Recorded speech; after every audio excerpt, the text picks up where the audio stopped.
Hello, good morning, and welcome to SoCo in the Morning. Thank you for joining us this wonderful Friday morning or early afternoon, depending on where you are. Today, I am joined by my co-host, Augustus Invictus, also known as the Dark Lord.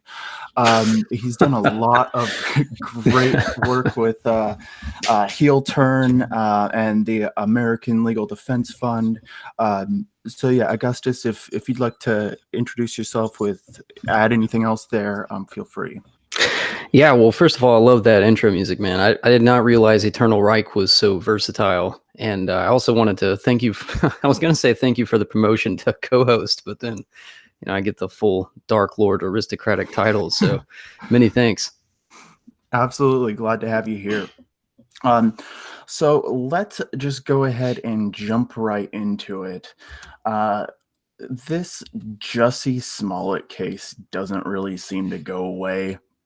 It looks like he did get arrested by the Chicago police, and they are charging him.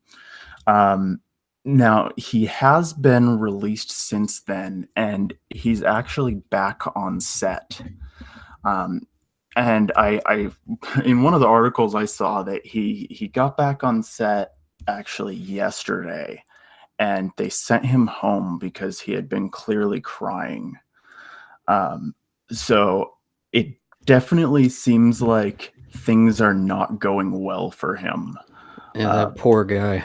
I feel so bad for him. I mean, you have this elaborate hoax. You think you're going to take down the man. You're going to just wreck white people. And then it blows up in your face. I mean, I feel so bad for him. Absolutely, yeah. I can't imagine the disappointment that that would bring. Um, yeah, he thought he was gonna get the free ticket for life, and now he's probably gonna lose his show. Maybe. Well, I don't think he's gonna go to jail. There's Yeah, well, on the other hand, though, he may not go to jail, but he's still gay, black, Jewish, unemployed, and a criminal. So I don't he think, I think it's more punishment to just let him live his life at this point. that's probably true. Just making him live with himself and have to Right. figure out how to put a roof over his head and food in his And belly might end you up got to look at working yourself in out the better. mirror, bro. But then again, you know that all these groups are going to come out to support him and make sure that he doesn't hurt too badly. So, I mean, their side is going to take care of him to an extent. No doubt. You were just telling me about Obama, man. I don't know where you got that rumor from, but Obama sticking his hand in and directly interceding in this is probably a signal that I don't think Smollett's going to want for anything from this point forward. Exactly. Yeah, I did see, and it was on one of those websites that's really hit and miss. So I didn't want to like quote it as a definite source. But I did hear a rumor that like Obama was making phone calls and saying that this needs to go away. Um, and what actually kind of is funny about that is that when I was doing research this morning, there was an article on the Chicago Sun-Times, and he actually played for Obama um, back in. It doesn't say what year actually. It was the request of then First Lady Michelle Obama. He sang for Barack Obama, so there is an existing connection there, and the Obamas are definitely aware of him. So it wouldn't surprise me if that really were the case. Well, he's also, I mean, from what I understand, yeah, the entire case is in Chicago. So he lives in Chicago. And Barack Obama is famously a Chicagoan politician. So, I mean, the inauguration, or not the inauguration, his acceptance speech on election night was in Grant Park, like a block away from where I was living at the time. So, Mm, Obama getting involved in Chicagoan affairs is absolutely, it's not even not surprising. I mean, that's just standard. He's been doing that for years. Like Rahm Emanuel, his chief of staff, last I checked, is still mayor of Chicago. Like for yeah, the past, what, 10 years now, he's been mayor of Chicago. the article I saw actually specifically mentioned that he was calling Rahm Emanuel, Well, that and makes now, sense. Yeah. Because he yeah, got him, he was the guy that got him in the White House, and he was the chief of staff. And he left the Obama administration to go run Chicago when Daley retired. exactly. And I mean, you mentioned that Obama kind of interjects himself into politics relatively regularly there. Do you Right. think that this indicates anything along the lines regarding how bad this is for them, or is it just kind of like Obama's just generally trying to clean up messes where he can? You mean like how bad it would be for the Democrats if this guy did go to jail? Exactly, yes. If this all Well, played out and he went to jail and got convicted. yeah, I mean, I don't, it's hard to see how it could be worse. I mean, it's already all over the news. You've got liberals outraged that he lied, and then you've got people on the red carpet, communists, let me correct that, like on the red carpet talking about how he lied, but it was just like the president of this country lies every day. So it's difficult to see how sending him to jail would be worse for the Democrats than it already is. It seems more just like it's common practice for Obama to step in, especially in his hometown. It's like when they try to take the Confederate monument from Hmm. downtown where I'm from, in my hometown of Orlando. Like I Hmm. was on the road, but I made a point to go back there and to go speak to City Hall and the mayor and all that, just because that's my hometown. Like that's home base. You have to get yourself involved. If you don't fight on your own home front, then where are you going to fight? So I think it's more like this is Chicago, and this is where Obama's home is. So he has to interject. It's like a point. If communists have a thing akin to honor, this would be a point of honor. That makes a lot of sense.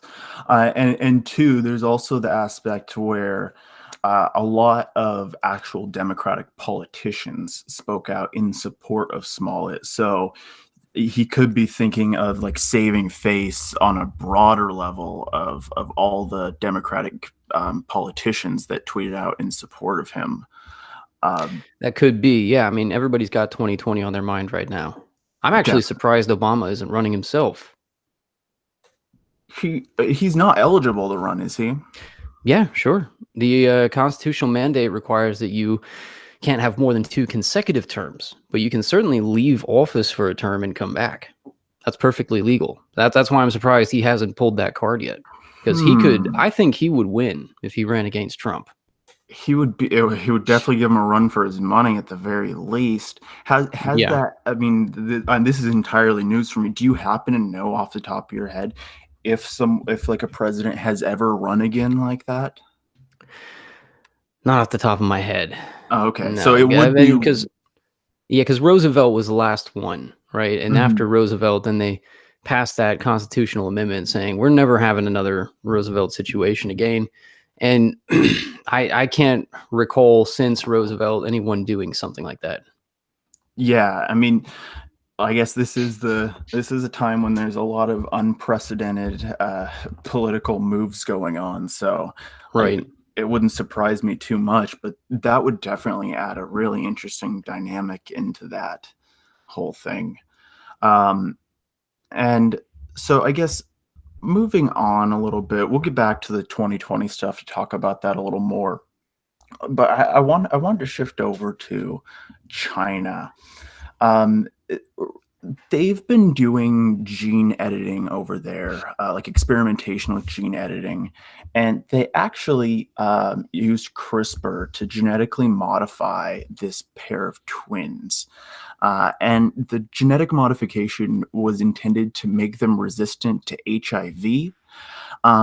But they're saying that it may have also enhanced their ability to learn and form memories. Now, the scientist who conducted this test is saying that he had no idea that, or I'm not sure if he said he had no idea. He's specifically saying that he did not intend to improve their brain function, and that he didn't wasn't really considering that when he was pushing this. I find that really hard to believe that they wouldn't that they wouldn't have that in mind. China doesn't really have an HIV problem. Yeah, that's the curious thing about this, right? When you first say that they're modifying twins to be resistant to HIV, it's like, why?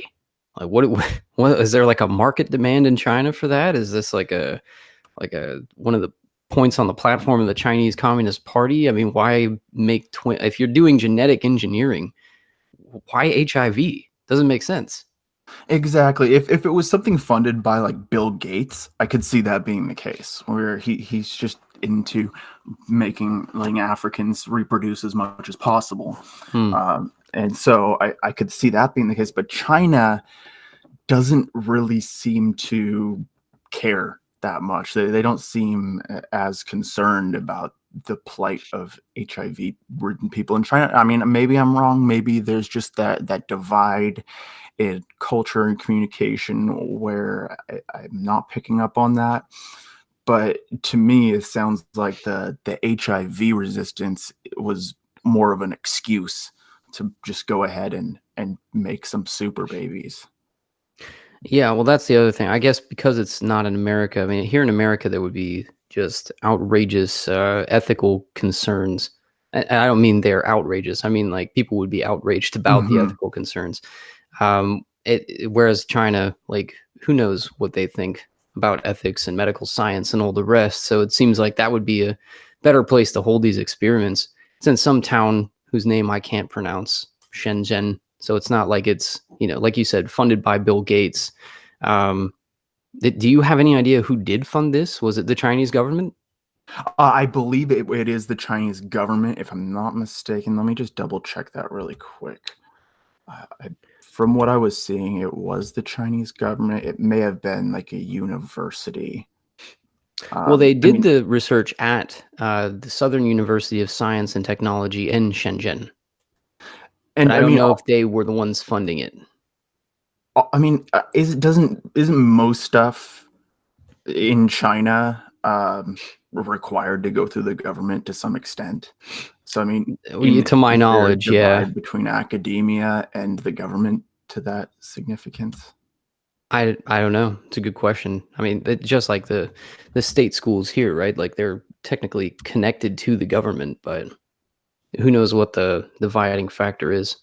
Yeah, I mean, I would, if I had to guess, I would say that the Chinese government was directly involved in this.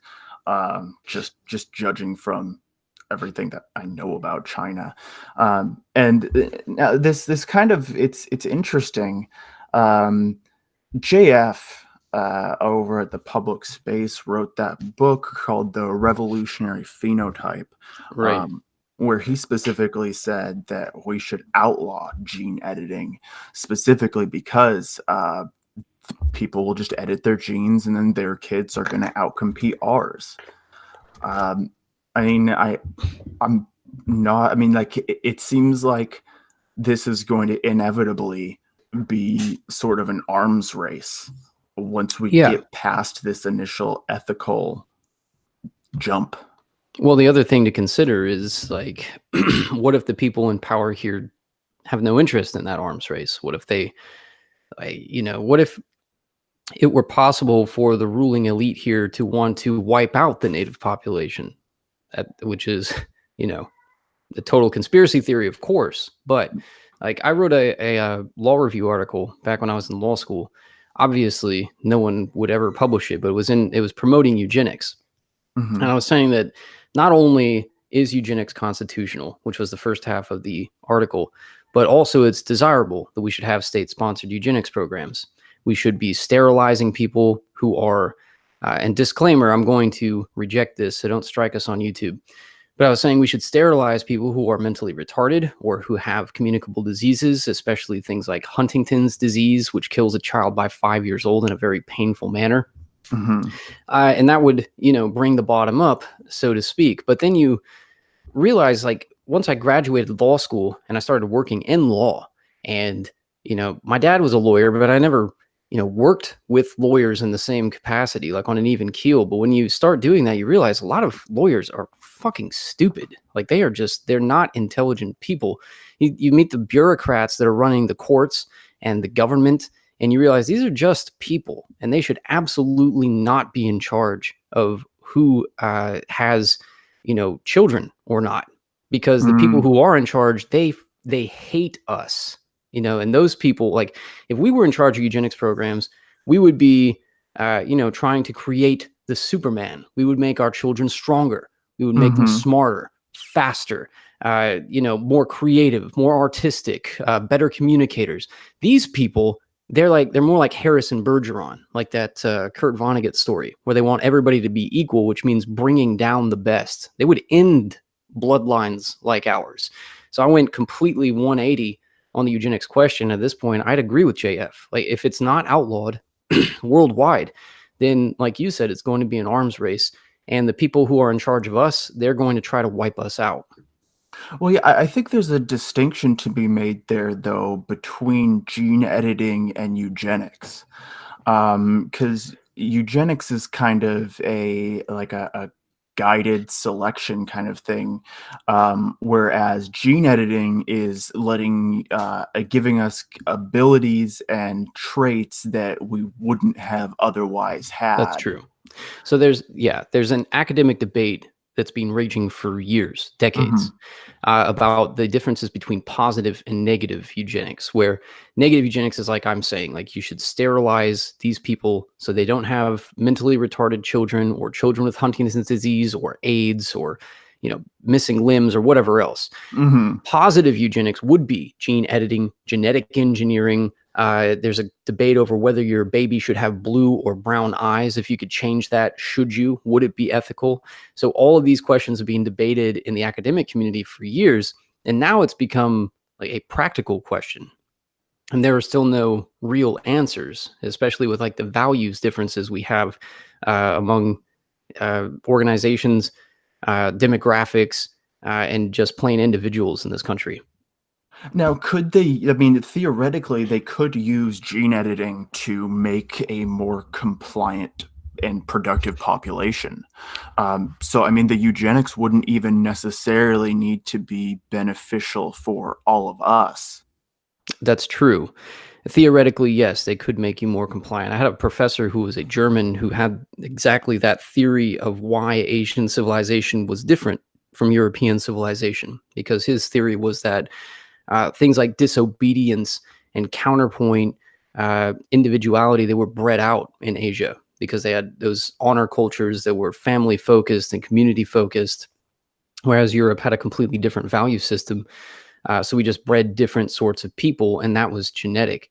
But yeah, to your point, like the name eugenics itself means well born from the Greek. And so the question is, what does it mean to be well born? Because to some people, uh, like Asians, that would mean being loyal, being obedient to your parents. Whereas in our culture, well born would mean being stronger, being a man of will, or being a woman who is able to bear many children. Those are what we consider our values. So eugenics to us means something completely different than it might mean to another community or race. Absolutely. And I mean, it depends on who is also doing the editing too. So, I mean, something that is beneficial for us might be less beneficial for our rulers. Um, Right. so yeah, that I don't know. This is an interesting topic that seems to kind of slowly be moving along. It's not like things are moving at a lightning pace here, but it, stories like this pop up once in a while, um, Yeah, that just but kind of make it interesting. Yeah, but to be fair though, I mean these stories pop up once in a while, but they've been in the background for years, decades. I mean, for a long, long time, this has been going on. Like you see, Boston Dynamics, which by the way is now owned by Google. They've been making AI. They've been making robots and attaching them to AI. So these robots are completely independent. Like they can do tasks. They can walk around town, totally independent of any human intervention. And nobody sees that in the news until they've got some cool new robot that can do a backflip, and it seems like, oh, that's nice. But behind the scenes, they work on this day, all night. Billions of dollars go into this. And the same thing is true of genetic engineering. And there's a guy named Ray Kurzweil who wrote The Singularity is Near. And his entire theory is that we are rapidly approaching a point where humanity and technology will merge into one. And from that point, technology will expand exponentially. That's the singularity. So it may seem as though it's progressing incrementally, but it is always accelerating. And at one point, which I want to say is in like the next 20 to 30 years, we're going to reach that singularity and it will explode and humanity will no longer be recognizable. And it's also important to note that, like, especially with like the Boston Dynamics robot thing, like, they're not showing their current generation that they're Oh, working with. yeah. It's like 2 or 3 generations back. Now, this might be a little bit we might be seeing a little bit closer to the cutting edge of the technology going on in the genetics, because this was like a recently published peer review article that came out, and it's like, but I mean, you never know. This could have already happened years ago, and then they're just now deciding to own up to it. Um, Yeah, I mean, a lot of things happen in the military that are not published in peer review journals, that are not published to the civilian community. I mean, they're kept deliberately under wraps. You don't find out about them until a generation later. So it could very well be that they've been doing genetic editing in twins for 20 years in the army or some black ops lab in Syria or something.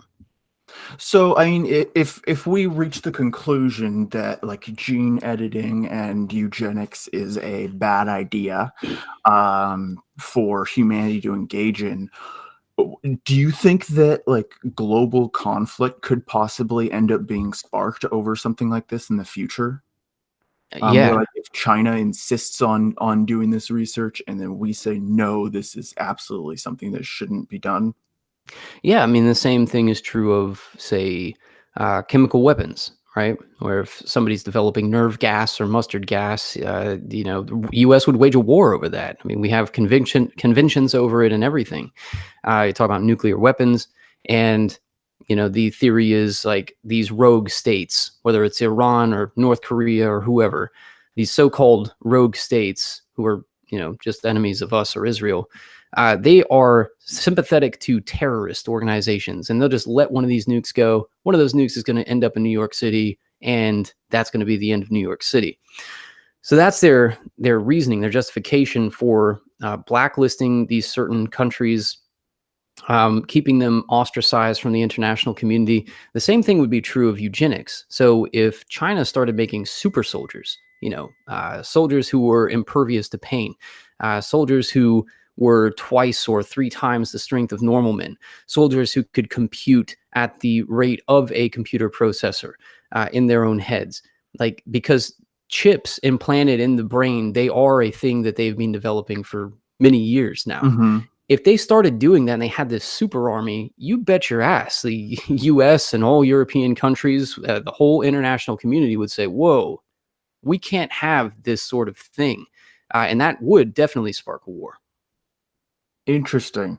And now that would be a definite shift in the reasons, the overall reasons for war, because like you mentioned before, like the nuclear weapons or chemical weapons, that is directly hurting other people.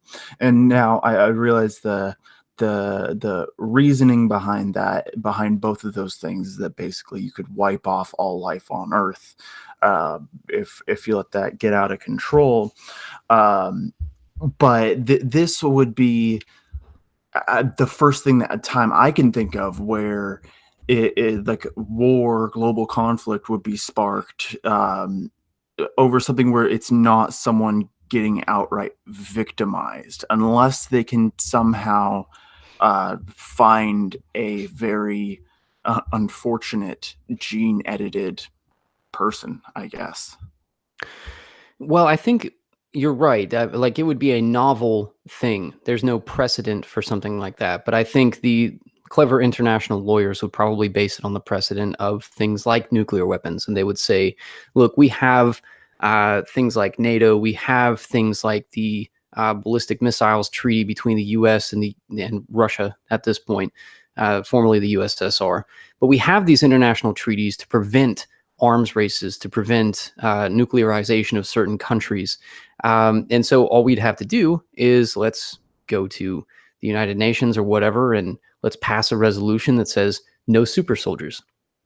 Then one of these countries starts developing super soldiers. Well, that's a violation of that treaty. That's your just cause to go to war. Definitely. Just thinking like a lawyer, Yeah, absolutely.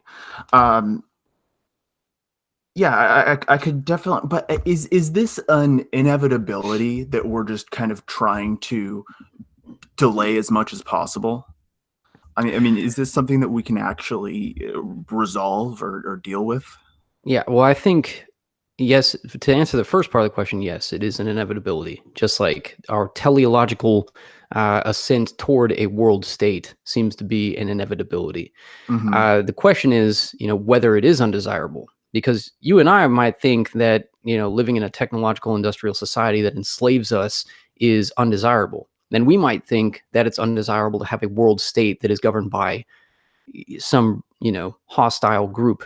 But there are certain groups that think this is 100% desirable. Like I said, Ray Kurzweil earlier, like the singularity is near. He's telling us this is a positive thing, that when this singularity approaches and humanity becomes combined with technology and we become cyborgs and, our minds can reach into outer space and whatever, this is a good thing to these people. Like there are technophiles who love this. Yeah, there's an actual church of artificial intelligence.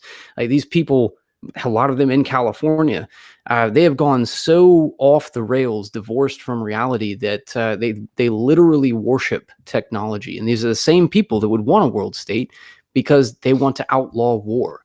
And they were the same people that would love to have rootless cosmopolitans judging us and governing us and giving us all our laws and taking our children into service, because those are the chosen people. So there are people who really believe this is all just a bundle of positive developments.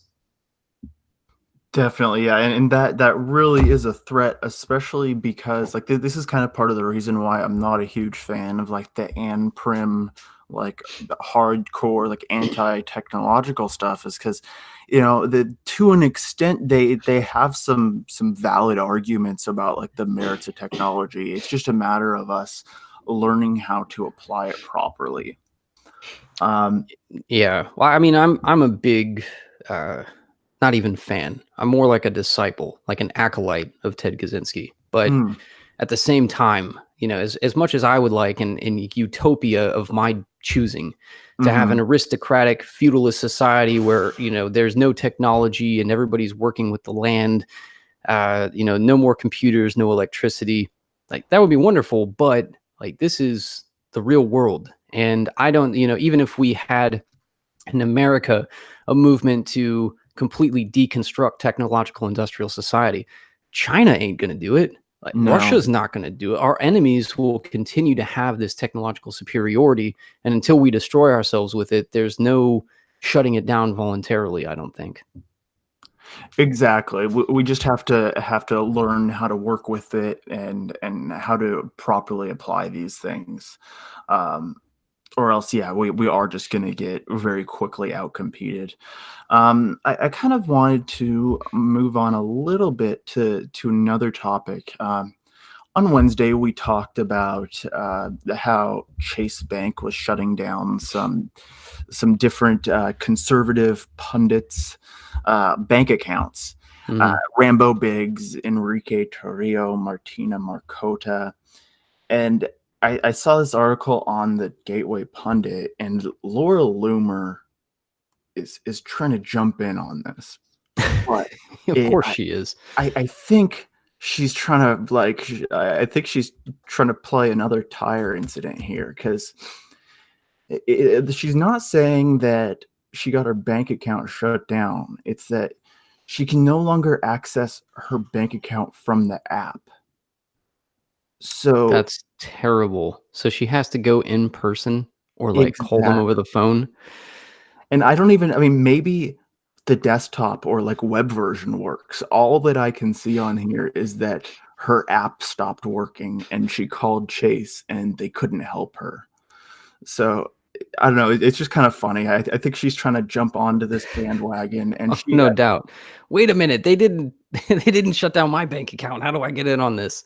it really Yeah, dilutes the overall issue though, because now this looks silly. This looks silly. Like it's something that our opponents can bring up when we talk about those other things. So it really seems like she's just diluting the conversation to an extent. well, she does happen to be Jewish. I'll just throw that Yeah. out there.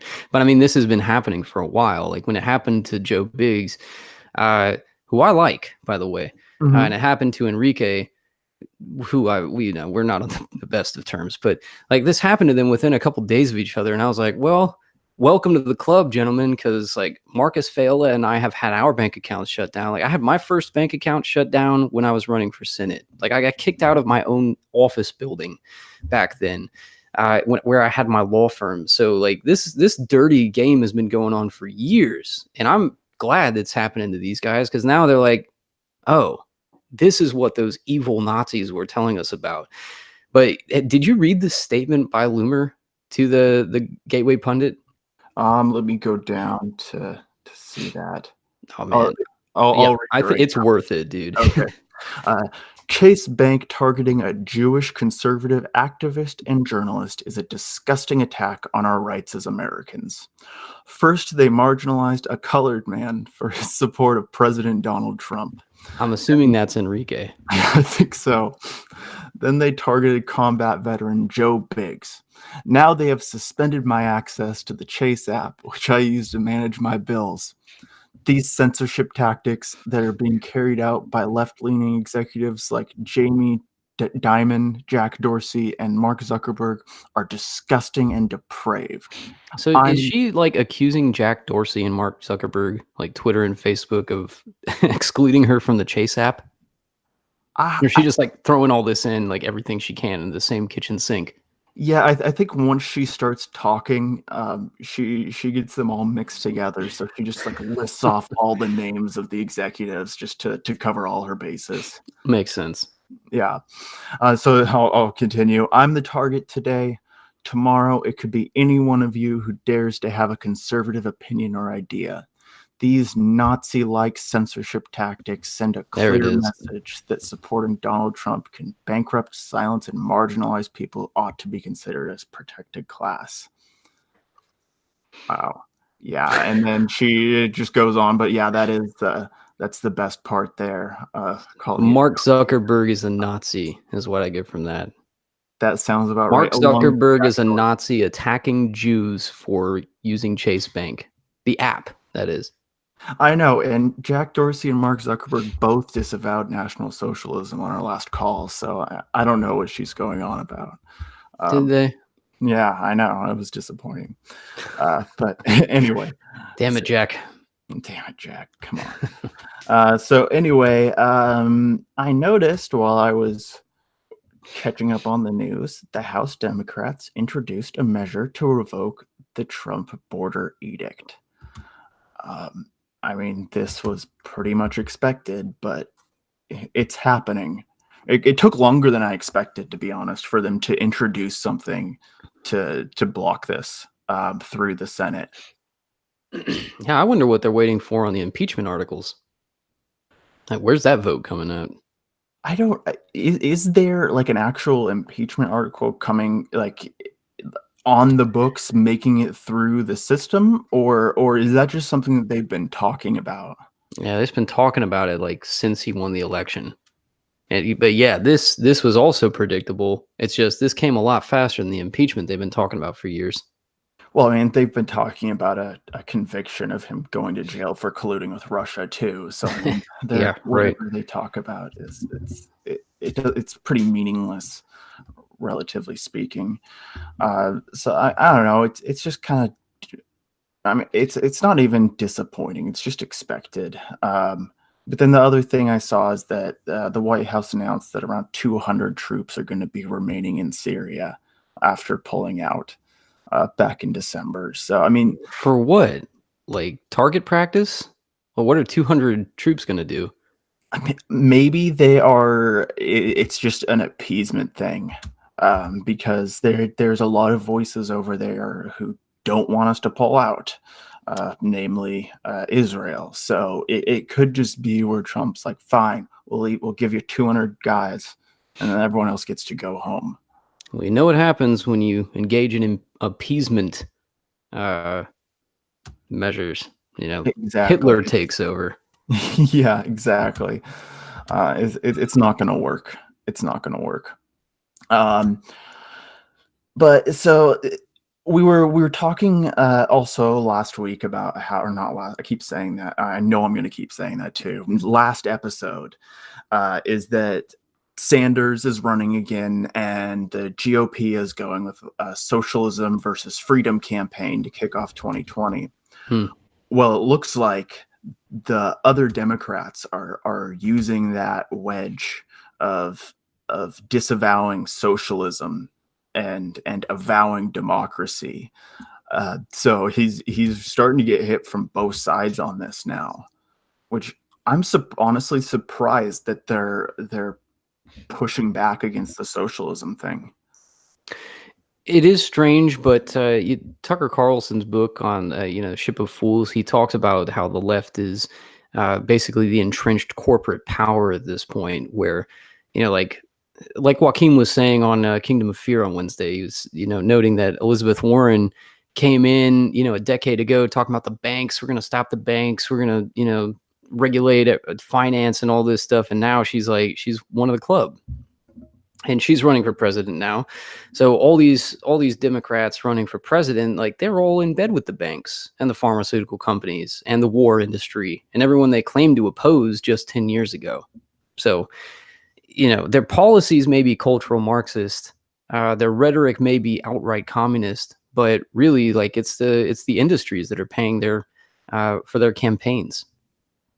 Definitely, and I guess it doesn't surprise me from that angle. It's just from the messaging angle. I'm surprised that they're counter signaling socialism because it seems like socialism generally is gaining popularity. But then again, I am located in the Pacific Northwest, and so maybe I've got a little bit of a biased perspective there. Um, Yeah, here in the South, socialism don't go around here. Yeah, so I mean, maybe I need to move down there. Um, but speaking of Bernie Sanders, I noticed while I was doing the reading this morning that Catalyst Pharmaceuticals was defending their 375,000 drug price after Bernie Sanders rebuked them, and it just made me think I'm seeing stuff from Democrats that I like more often than I see anything from Republicans that I like.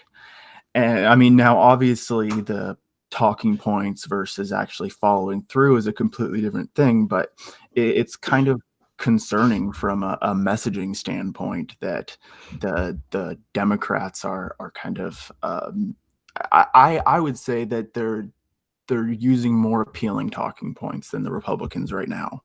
Yeah, I was in the same position back in 2008 when Obama was running, and I was in Chicago, and Obama was talking about when I get in there, I'm going to shut down Guantanamo, and I'm going to end torture, and I'm going to stop the foreign wars, and I'm going to rein in the power of the banks, and I'm going to end the drug war. Like these are all libertarian talking points, and they all sounded great to me. John McCain was not saying that. What's her face? Sarah Palin wasn't saying that. Like Obama was the one saying all these libertarian things. And it was like, great. I hope he does. And I voted for Obama the first time around to my eternal shame. But at the same time, like what would have been the difference if McCain had won? Exactly. I mean, both McCain and Romney were both really lame options. Um, yeah, I don't know. It's just the Democrats seem to be more tuned in to the mentality of the nation in terms of what's going to appeal to people, and maybe the Republicans are too, but they just aren't as good at utilizing it, or they won't for some reason. Um, but I saw that also Elizabeth Warren said that she backs reparations for Black Americans. Yeah, I It saw just that. made me laugh because the Black reparations literally only comes up during these presidential elections. It doesn't even really come up during like the midterms and stuff like that. It's blatant pandering, and I think that even blacks see that coming from Elizabeth Warren. Well, not always though. Maybe when it's Elizabeth Warren, but I'll tell you what, Patrick Little means it because he's saying what we should do is pay Black Americans reparations by not paying Israel for just a couple years. That will pay the entire bill. I think that's a great presidential platform. That is a really good presidential platform. It's just that Elizabeth Warren and the typical people that you hear saying that they aren't one of our guys. They don't mean it at all. They're just using talking points and trying No to doubt. get kudos. Yeah, I Uh, mean, she means it as much as she means she's Native American. exactly. Yeah. So then we've got a little while ago, I'm not sure if you saw that Facebook, there was a memo that leaked where they were talking about friendly fraud. And that's basically when a kid spends their parents' money on stuff on a Facebook game. And one of the bullet points in that memo that that got leaked said friendly fraud, what it is, why it's challenging, and why you shouldn't try to block it. So, and now the Democratic senators are urging the FTC to act on that. But I don't know. It's just very blatant criminality there. I mean, I think that demonstrates some sort of intent there, having that as a bullet point. Yeah, I mean, that's insane. They're saying, we know that kids are using their parents' credit cards to purchase video games on Facebook. the kids don't know it because they don't realize that their parents' credit cards are tied to their accounts. Mhm. But we know it, and let's just let it slide. Let's see how many thousands they can rack up before their parents catch it, and then we'll fight about it. But it's going to be so profitable that we can fight anything coming from these parents. Like, it's like you said, it's outright criminal. How could they not be prosecuted for this? Exactly, and I mean, this is something that actually might have some legs because everybody hates this. Nobody likes this. So, I mean, and Facebook has been known to, like, we joke around about our enemies not getting in trouble, but Facebook does get a slap on the wrist sometimes. So, it would be nice to see them forced to bend the knee here to the government. Yeah, I guess it'd be better to see all of them hang Well, yeah, after a proper definitely. trial, of course, Yeah, because we legally would and with due never process. encourage anything illegal here on the Heel Turn Network. Of course not. Of course not. Um, and then so back in speaking of Facebook, back in September in 2017, there was I'm not sure if you remember there was all that drama because Facebook allowed advertisers to target people who are quote Jew haters, the KKK, and stuff like that. Basically, it allowed advertisers to specifically target Nazis and racists. Uh, Interesting. I actually was not aware of that. oh, okay. So That yeah, must have been while I was on sabbatical. yeah. This was all like about a year and a half ago now that it first popped up, and I remember it extended out to Google got hit. A few different advertisings got in trouble for it. Well, it just popped up again for Facebook. It, it's they allow people to target people who are curious about topics such as like Heinrich Himmler, Screwdriver, or like Mussolini's National Fascist Party. I mean, really, all this is that they didn't blacklist all the right keywords. Right. Okay. So now it's coming into a clearer picture. So the controversy here is not that Facebook allowed people to target Nazis. It was that they allowed advertisers to, use us as a target demographic, like people accused of anti-Semitism or, saying Hitler did nothing wrong or whatever it is. Like, they didn't blacklist those advertisers from using Facebook's services, and that's the controversy? Well, the controversy is that they're allowed to target people with those interests, which Yeah, so, I mean, that's how could you possibly limit that? Just saying, "Well, we at Facebook don't allow certain advertisers or, certain well, they demographic targeting practices?" have you ever played with the Facebook advertising at all? Yeah, a long time ago. I'm banned from this might be why, but I'm completely banned from advertising on Facebook at this point. Okay, well, it's the advertising is very you can customize it so much. If I wanted to send out an ad to like 30 to 45-year-old women who also crochet and happen to surf, you could choose that as a target Right. demographic. And part of it is just a keyword is something that they've been tagged as interested in. Um, so it's just that they didn't clean up all the keywords out there.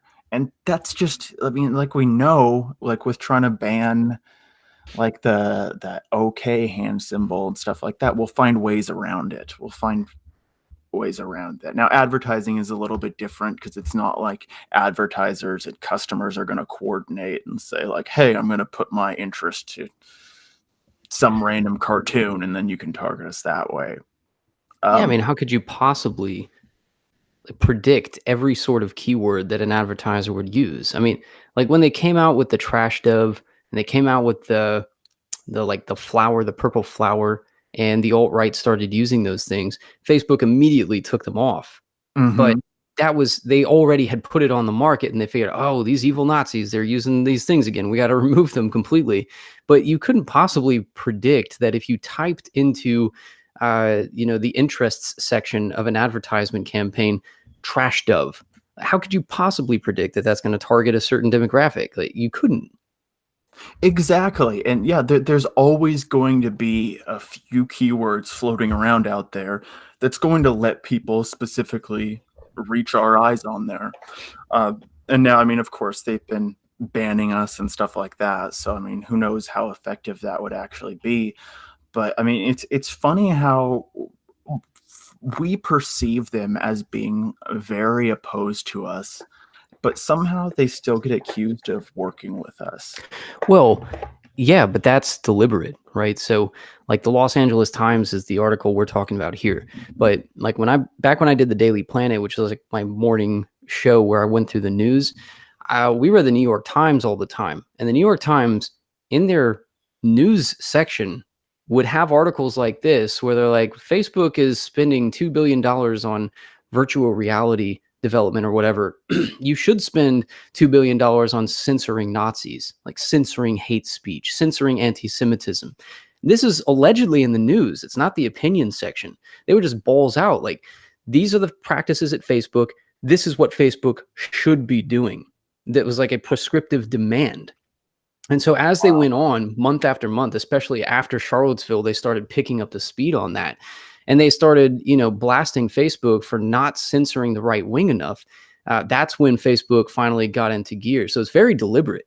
Like, they know what they're doing. They're shaming Facebook in the media, shaming them, trying to, damage their profits, damage their credibility, and they force them to make these changes. Now, do you think that, like, the people controlling those, do you think they particularly care, like, on a personal level about us? Or do you think it's just the pressure being put on them? Because, like, we saw, I think it was Mark Zuckerberg that said that, like, the Holocaust deniers are here to stay on Facebook. Um, I mean, what do you think about that? No, so your question is, like, do the Facebook executives take a personal stake in what they're censoring, or are they just being pressured by the media to do so? Yes. Okay, I think it's both, actually. Okay. And I think they, like any company, whether it's a restaurant or it's a media company or it's a hedge fund, like, you are going to have blind spots. And the people in your company, they can't see that because they're too close to the situation. So that's why people hire consultants to come in and to do an evaluation of the company.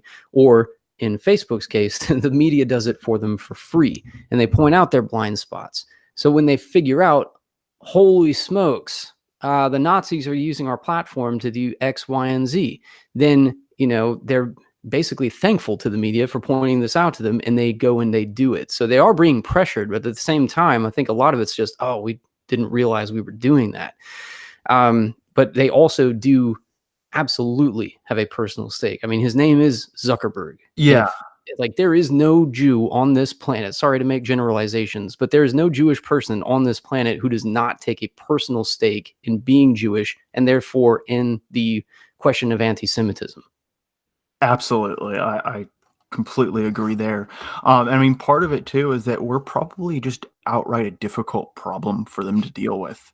So, like, they kind of have to make some concessions because they can't get rid of us.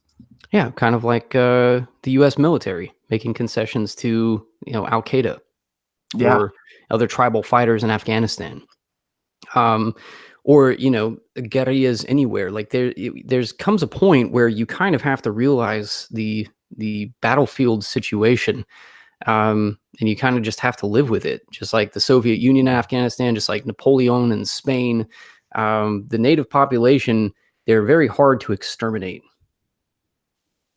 absolutely. Yeah, exactly. And so most of the time an invading force typically will lose to the defending forces just because people really, really care about their home and their family. Um, so yeah, they can't push us too hard. Um, I wanna we went really long on the news. I think we had some really good conversations on this. I wanted to talk about. Um, I'll be actually really quick before we move on to the next topic. Let me do one thing here. So last week we missed last Wednesday. We missed a super chat here. This one was from Jack Green for 2. Thank you so much, Jack. SoCo, please host the ultimate crossover between Striker and True Diltum. Okay, I will actually look into that. Thank you. And then Jack Green for 2 here. Thank you again. On your topic of eugenics, what do you guys think of Lothrop Stoddard's positions on eugenics?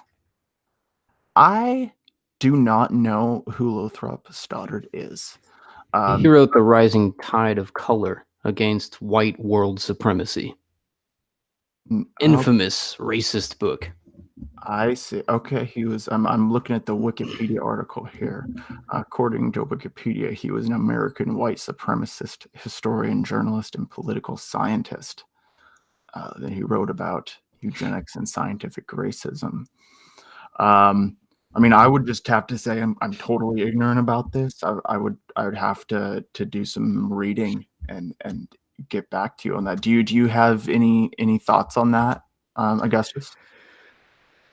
Not official thoughts on which I could take a public position, but I think the long and short of it is that Stoddard's view of eugenics was explicitly racial. So his view was that the Aryans are the supreme life form on this earth, kind of like the Church of the Creator, right?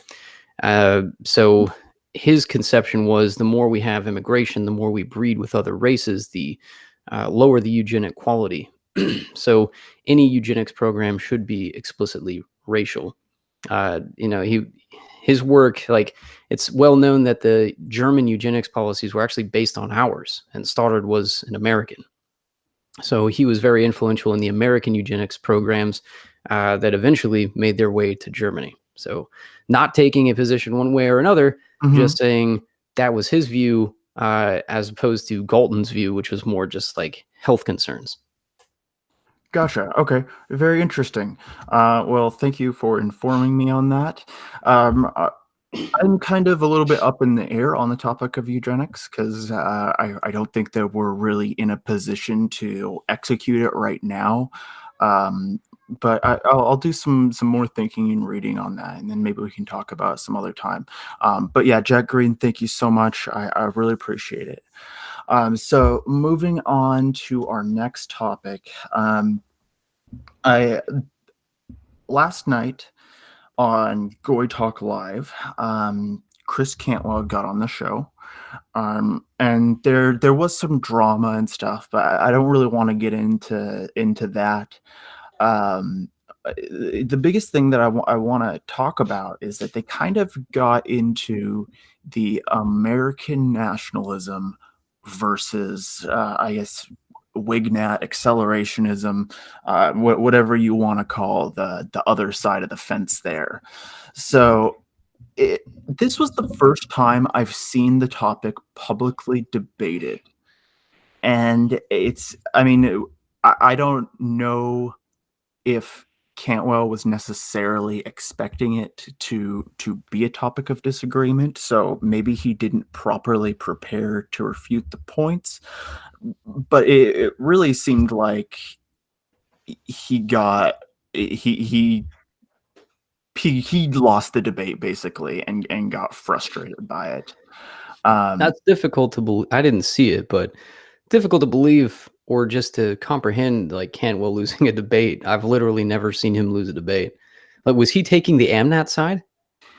He was, yeah, he wasn't outright taking the AMNAT side. He was more saying that the movement is not in any position to do anything big right now. So we need to vote Republican and push Republican policies because that is going to buy us more time to get to the point where we need to be. He claims to be post-America, but that post-America seems to be post-2020, after the 2020 election. And I can kind of honestly see that side of the argument. Um, but the other part of me just kind of wonders, like I've heard a lot of people say, like, you're never ready to have a kid. Just go and have a kid. Is it kind of the same thing? It's you're never ready for acceleration. Just go ahead and accelerate. So what do you think about that? I mean, for those that heard my speeches during the Senate campaign, or listen to the fireside chats, or the speeches that I've done, or Guerrilla Radio, my position, I think, is pretty clear. I would say, I will probably vote for Trump in 2020 unless Clinton runs, or someone who will absolutely wreck the entire system. Definitely, yeah. Um, I don't know. I feel like I'm really torn on this question. Um, because yeah, I do think that we need to. I would say that I'm probably going to vote for Trump as well in 2020. Um, but are we doing ourselves a disservice by not preparing for Trump not getting reelected? I mean, should we be acting now as if he's not going to get reelected so that it's kind of a sigh of relief if he does? Absolutely. I think if you are not preparing for civil war right now, you're doing yourself a disservice. Like, if you are not preparing for the absolute worst case scenario where Clinton comes in, a reign of terror begins, and we're all on the chopping block, then you are doing not just yourself, but your family and the entire right wing a disservice. Like, you have to prepare for that. That's just realistic. However you feel about accelerationism or civil war or anything else, if you don't have a rifle, what the fuck are you doing? Like, you have to prepare for it. But yeah, at the same time, like, let's hope for the best. I guess it's that old American proverb: hope for the best, plan for the worst. Yeah, Definitely. like Super Duper just said in the chat there. We were saying it at the same time. Prepare for okay, yeah. Um, yeah. So it's it's I don't know. It's the topic. I wrestle with it because I think that if we continue to like publicly support Trump, um, it's doing him a disservice and it's doing us a disservice. Um, so I don't know. I think that we should have more of that debate in general publicly, because there is a significant divide in the movement about how to move forward, and I think it would be good Mhm. to have more public conversations about that. Um, Yeah, I can't disagree, especially before 2020. I think that once it gets to 2020 and it's election time, like, all debates have to stop. We got to, pick a side. But for right now, it's a serious question whether you should support Trump publicly, or whether you should hold him accountable for all his myriad failures. The appointment of bankers to high positions, the caving on the border wall, the refusal to arrest FBI agents and Justice Department employees who have committed acts of treason. Like, these things are serious problems that have to be criticized. But I think in 2020, like, if you're going to back Trump, back Trump. Like, don't be on a fence about it. But we still got a year before it becomes a live issue. Absolutely, yeah. No, yeah, we should definitely be voting and all that. I guess it kind of seems like over for a long time, it's kind of seems like that the topic gets debated on Twitter and behind closed doors. And I just think it would be good to kind of bring it out into the open a little more and actually try to reach some conclusions and common ground and stuff like that. Because I think that we could make some progress there. Um, but another thing I wanted to kind of move on and talk about a little bit is, yes, on Wednesday we were talking about uh, like the basic vetting processes, like how to meet up with someone from the internet for the first time in real life. Um, I kind of want to talk about a little more about like keeping yourself safe in regards to law enforcement and the system. Now, I should probably go ahead and make a disclaimer right now that none of this is legal advice or anything like that. This is just kind of off the cuff observations on the subject. Yeah, I'll Uh, second that. do you want to clarify the disclaimer a little more, Yeah, or I is mean, that the fact that I'm a lawyer doesn't mean that I'm giving legal advice on the air. Like, I can't give legal advice to a person until, they come to me and tell me the facts of their situation, and I can analyze it and then advise them. So, whatever we talk about as far as law stuff or how to deal with cops, like that's just like, common sense, or it's, you know, cases in the past have turned out like this, that, or the other. But also, like, I'm only licensed in certain states, so I can't give like, worldwide legal advice. So, if you do have real questions about this, or you think you're in trouble or something, like, you got to talk to a lawyer one on one and actually get like solicit that legal advice. Yeah, you're not giving legal advice. It's your legal opinion on the matter. Right. yes, That's a absolutely. simpler way of putting it. Yeah. Thank you. Okay, yeah, I just wanted to get that out of the way. Um, one of the things is dealing with cops. Um, Now, I mean, even if you're meeting up online with someone, there is a chance that they could be an undercover cop. Um, and I would honestly say that that should not be too big of a concern if you have not been engaging in violent speech online or are engaged in illegal activity. Um, an undercover is just going to be kind of trying to feel you out and see if you're a danger. There's a really low chance, unless you've got like a warrant out or something like that, that you're going to show up to something like this, and then they're going to arrest you on the spot. Um, it, it's it, it it's not if you do meet up with a cop, it's not the end of the world, and I don't think that that's a reason that people should be using to avoid meeting up face to face with people. Would you say that's an accurate statement?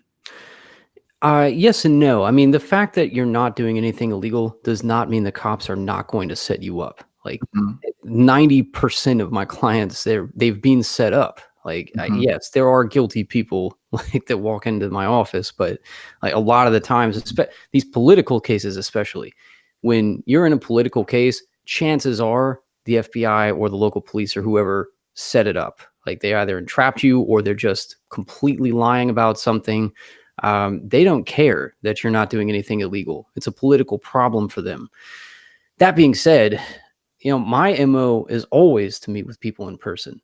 I mhm, literally never have any kind of conversation that is even halfway serious unless it's in person, or mhm, at the very least through encrypted messaging with someone I have met in person. I would never say anything even remotely controversial with someone who I did not meet in person, because I don't trust people that I haven't met in person. I don't know that they are real people. They may or may not even be American. They may or may not, be Antifa, which you would mhm. know if you show up and they have blue hair or they're 300 pounds of fat. Like, if you don't know someone in person, you don't know them. That's my policy. Absolutely, yeah. Someone is there's no way to 100% vet someone until you meet them face to face. So, I mean, I guess a question I would have is, do you, like, so from what you said, is the conclusion never talk to cops, or is it more be careful about what you say and be aware of all the possible risks involved in with the situation when you're talking with them? I mean, my official position is don't talk to cops. Like, if Okay. yeah, I mean, if you're going to get set up by someone on the internet, you meet up with them in person and they're wiretapping you, like, there's nothing you can do about that. Like, that's Mhm. how secret organizations work. It's how secret police have worked here in the States and in Russia and everywhere else in the world. If they're trying to set you up, like you do the best you can, man. It's just the way of the world. But if you know that they're police and they have tricked you into meeting with them, and then they say, "We're the police. We want to ask you questions now," or they Mhm. handcuff you or whatever, at that point, absolutely not, because you know that they are up to something nefarious. And at that point, you say, "I want to talk to my lawyer," and that ends the conversation. Sometimes it doesn't. Like I have a client who was, I probably can't talk about that, but let's just say there's been a time or two where the FBI does not give a damn. If you have a lawyer, they'll try to interrogate you. They will try to offer you a deal, without your lawyer present. So they don't always care about the law. Like never make the mistake that the cops or the federal agents care about the law. But say you want a lawyer, say you're not talking to them, and that should end the conversation. Definitely, and I guess this is another reason why having the meeting in public is a really good idea, because there's a lot less room for the police to act and stuff like that. Uh, Yeah, it it was also less room for you to be ambushed because let's say it's not the police, just Mhm. for OPSEC purposes, you should meet in a public place because I also know people who have gone to somebody's house or gone to a hotel or a bar or whatever, jumped by Antifa because they got honeypotted or Yeah, something to that nature. Like if you're not in a public place and you are not keeping OPSEC in mind at all times, you are a target. exactly, yeah. And then, along, like, the legal side of things, I wanna talk about just kind of staying safe when you're out doing, like, actual activism.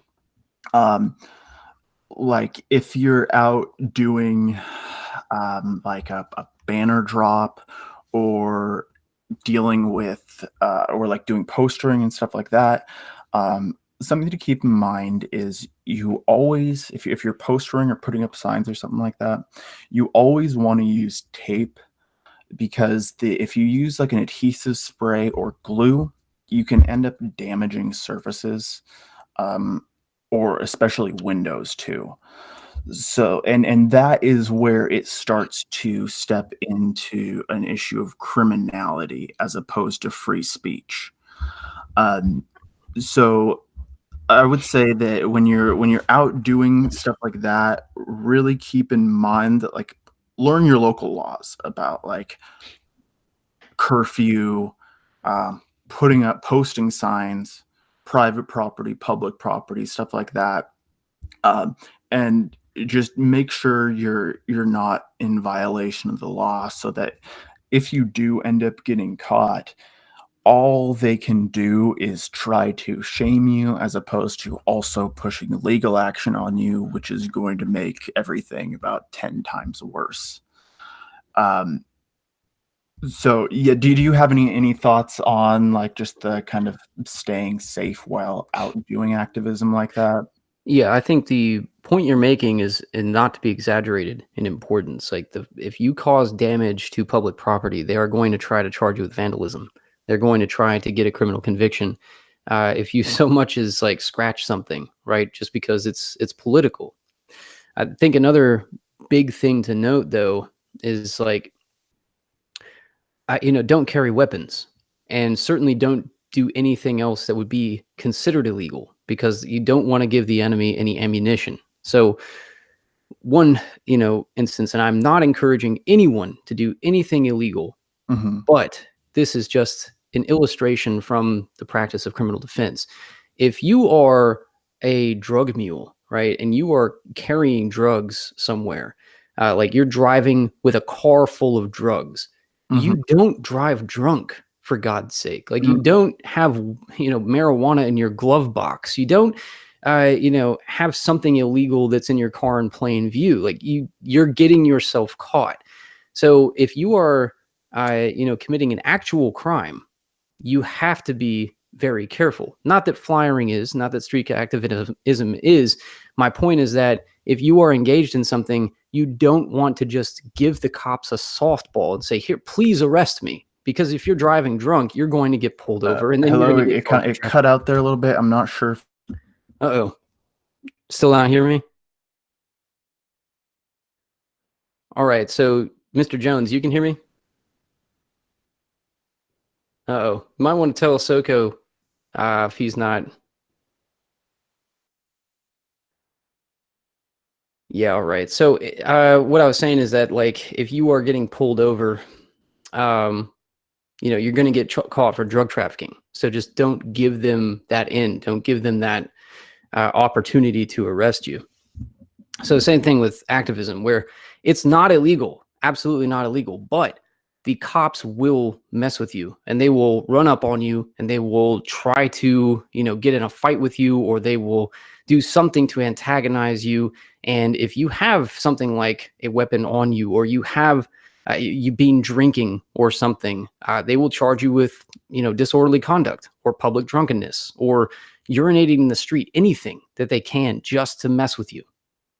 So absolutely. I'm sorry. there he is. All right. Dropped out there for a moment. Sorry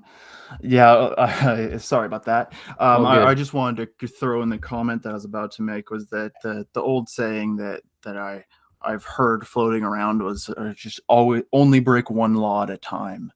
And especially with like we saw in New York, I mentioned this earlier, there was that guy that got charged because he put up a swastika poster.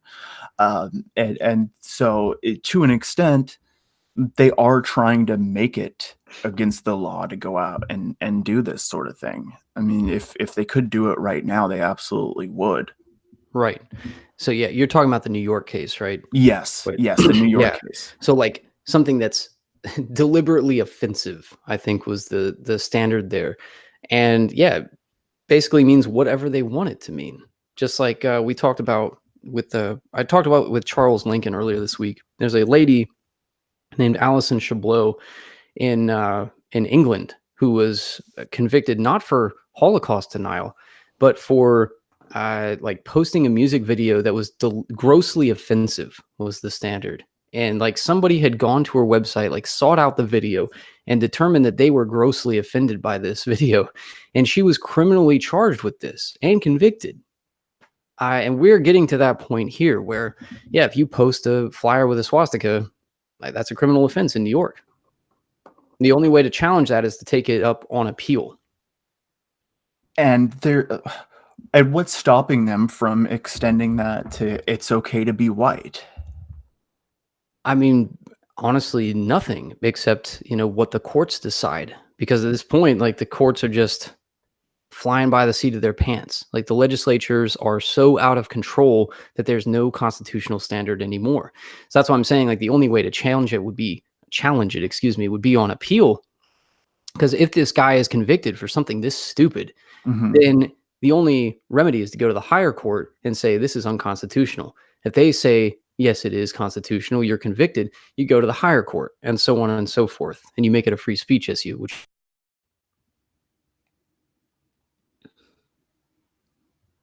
Test. Okay, So, sorry. It sounded like it cut off. No, I'm sorry. My apologies. it's all good, man. So I want to. There's a chat question. Someone said, "Can you ask Augustus about the fact that the FBI has been investigating racist flyers all over the place?" Yeah, actually, that is... Well, I hadn't heard about the racist flyers thing, but I will say I've been getting calls from all over the country for the past couple months because the FBI is showing up at everybody's door for whatever reason. They showed up at my door at one point after Charlottesville. And it's mostly like these Antifa, they are filing fraudulent complaints with the FBI. Like they're going to the informational hotline or whatever and like filing complaints against everybody. It's insane. So, on the one hand, yes, the FBI is a political organization. It clearly has political motives that are not friendly to us. But on the other hand, like, they're just doing their jobs in some cases. Like, they're getting outlandish reports of God knows what from Antifa, who are clearly abusing the system in order to just harass us with federal agents showing up at our doors. As far as the racist flyers thing, like, that's not even just the FBI at this point. And it's not even just America, because there was a school in England where they were doing the same thing. Like, police are considering it a police matter, a matter of public safety, when something offensive or racist is posted as a flyer. These kids, not kids, I mean, they're grown men, but the young men in Massachusetts who were just arrested in Patriot Front, allegedly on weapons charges and assaulting a law enforcement officer, clearly absolute horse manure. It had nothing to do with it. They were arrested for the flyers that they were alleged to have put up. Offensive flyers like "for ourselves and our posterity," like "strong families make strong nations."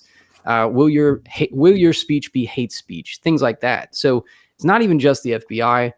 It's also the Boston Police Department. It's the mayor of Boston, the attorney general in Massachusetts. It's the schools and the Middleton Police in England. Like, all law enforcement offices in the Western countries, like, they are weaponized now to look for racist flyers. It's insane. It's like the Soviet Union times infinity. And I mean, part of that too, like you said, it is just in Antifa calling and filing false reports, and they're pushing this idea that community defense is the reason for cops to engage in this. Is that they say that these posters make people feel unsafe, and therefore it should be a police matter. I mean, I've heard the communists argue in court before that they were only engaging in certain violent activity because they believed they were engaging in community defense, like a sort of broader self-defense claim. Do you think that claim is going to have more and more merit legally? As we become more and more of a communist country, yes. Because when I was growing up during the Cold War, this was absolutely unheard of. It would be a dystopian novel that you were writing, that this would be happening in America today.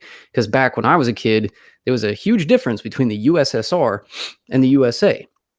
In the USA, as in England, because we have Anglo-American common law here, if something is not proscribed, if it is not prohibited by the law, then it is legal. It is permitted. The USSR was not the same way. Like, you could have a Soviet court that would say, well, you should have known this was illegal, or, we're interpreting this now so that it is illegal. And you should have known it was immoral or anti-revolutionary or whatever the term was back then. So you are going to be convicted. And we thought, like, that was the number one distinction. If there is any divide between the USSR and the USA, it is that. And now we see that is actually what has been going on here for years. So, whereas in 1983, it may have been inconceivable for a United States court to say, yeah, community defense means that offensive things have to be investigated by the police. Now, yeah, it's pretty much part and parcel of living in America, isn't it? So, as far as like a legal theory, ancient Anglo-American common law, like, words could never get you convicted of anything. Like, there are famous cases you learn your first year of law school where merely saying, "I want to kill you," or saying something like a famous case of the assize, right? Where this guy's like, "If it were not the time of the assize, sir, I would draw my sword and cut you down." And the guy tried to convict him of that. And the judge was like, no. He said, if it were not the time of the assize, which is like a Roman court at that time. So he clearly was not killing you. Like, he just said he wanted to. You can't convict someone of that. That's been our legal tradition for centuries. And now it's all being underturned right under our noses. Exactly. I mean, part of me wants to say that, like, if we build our own communities here, then we could use that defense to our benefit. But I mean, obviously, we aren't allowed to have our own communities. So Right.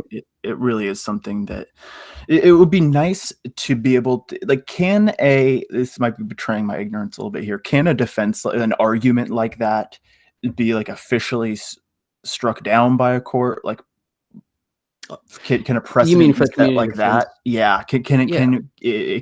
Like, the community defense get struck down? Absolutely. Yeah. If you have a sane judge who, believes in the traditions that we're all trained in as legal professionals, then yes, it could absolutely be struck down, and it should be. The question is, like, will it be? Could Will it get they? struck down Yeah. in like an institutional manner where it's like you point to a specific court case and they say, look, this is not a valid argument because it got struck down here? Yes. Okay. Technically speaking, yes. But like, if let's say go with the New York case, right, about the Mhm. offensive posters. If a New York court finds that this is unconstitutional, then the other 49 states are perfectly able to pass their own laws saying that we're not going to allow offensive posters. Mm. It's just a state by state issue at that point. And, a Florida court, if that law were ever to pass, a defense attorney might point to New York and say, look, this happened in New York. They said it was unconstitutional. The prosecutor would then respond with, that's New York. That ain't Florida. It's not precedent here. But it's also Mm. conceivable that if it goes all the way up to, say, the United States Supreme Court and it becomes a First Amendment issue, which it is, and the Supreme Court found in this kid's favor and said, this is clearly about free speech. You have unconstitutionally and illegally restricted free speech, and this man should walk. That would set a nationwide free speech precedent.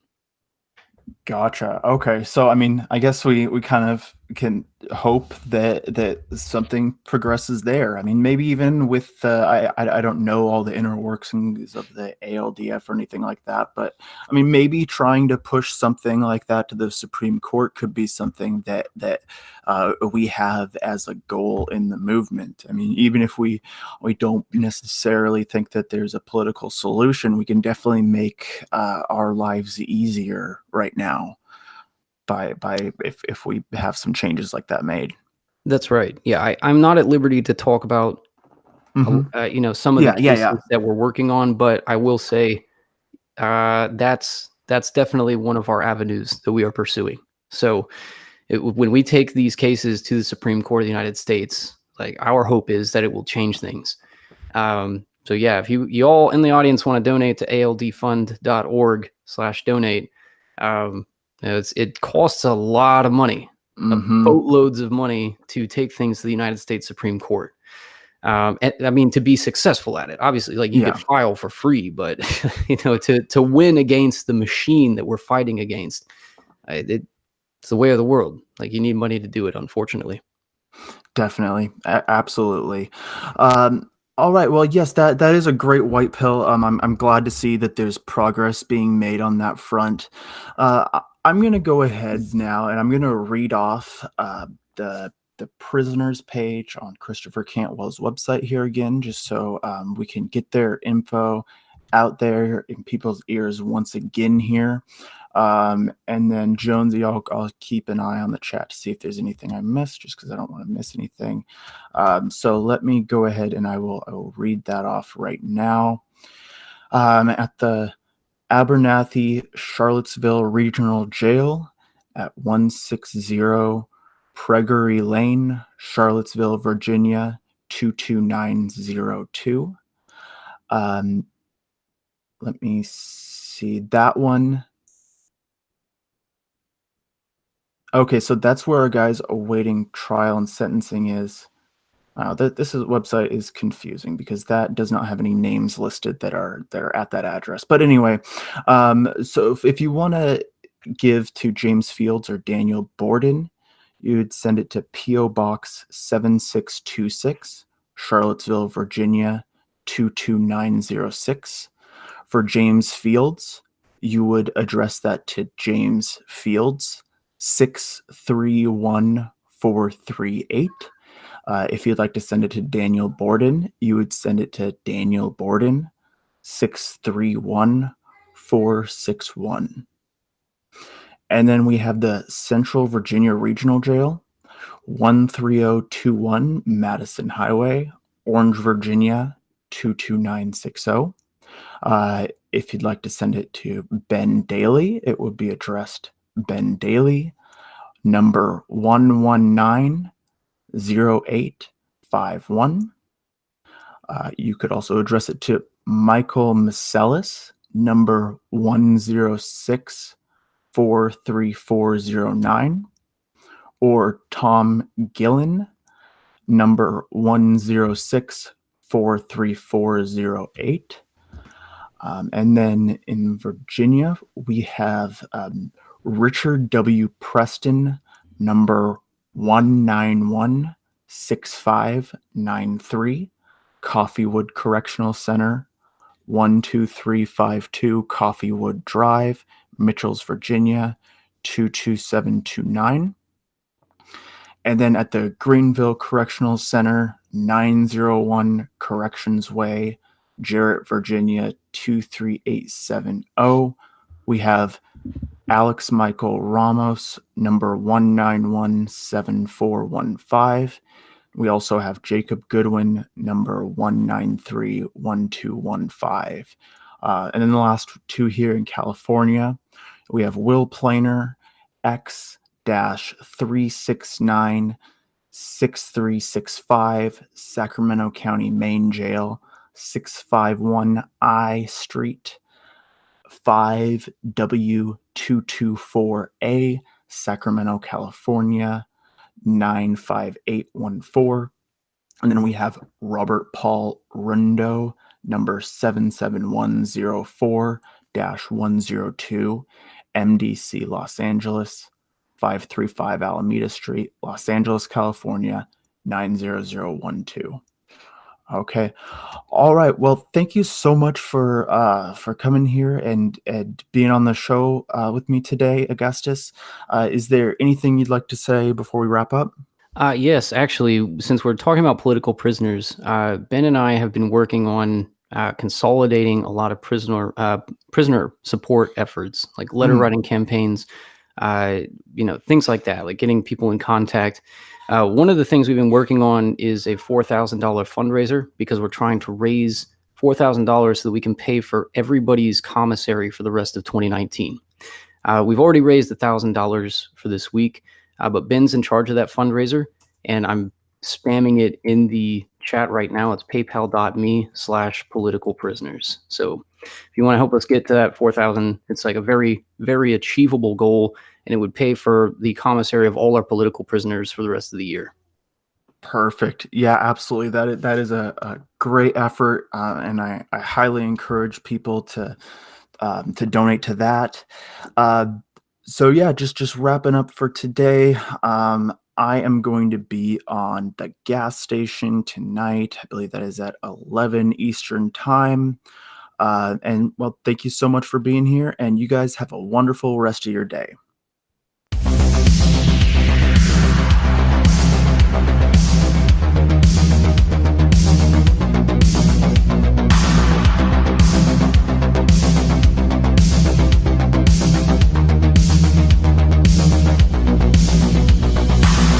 Turning and turning in the widening journey. The falcon cannot hear the falconer. Things fall apart. The center cannot hold. Mere anarchy is loosed upon the world. The blood-dimmed tide is loosed. And everywhere the ceremony of innocence is drowned. The best lack all conviction, while the worst are full of passionate intensity.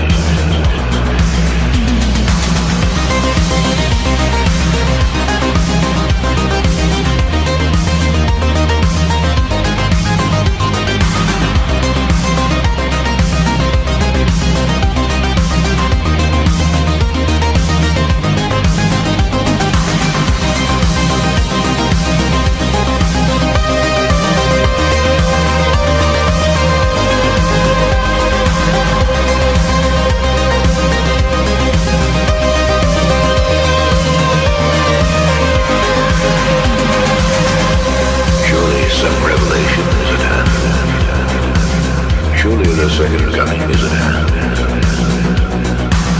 The second coming.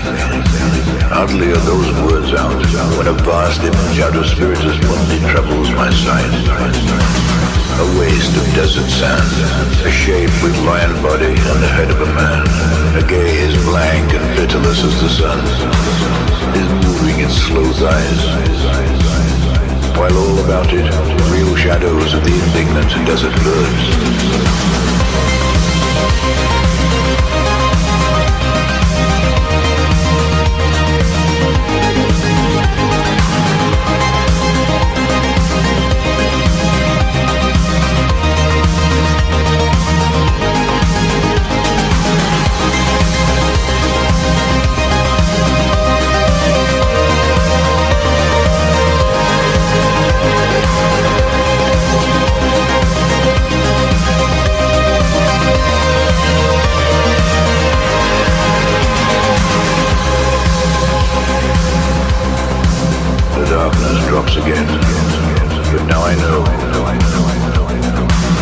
The 20 centuries of stony sleep were vexed to nightmare by a rocking cradle. And what rough beast? Its hour come round at last. Slouches towards Bethlehem to be born.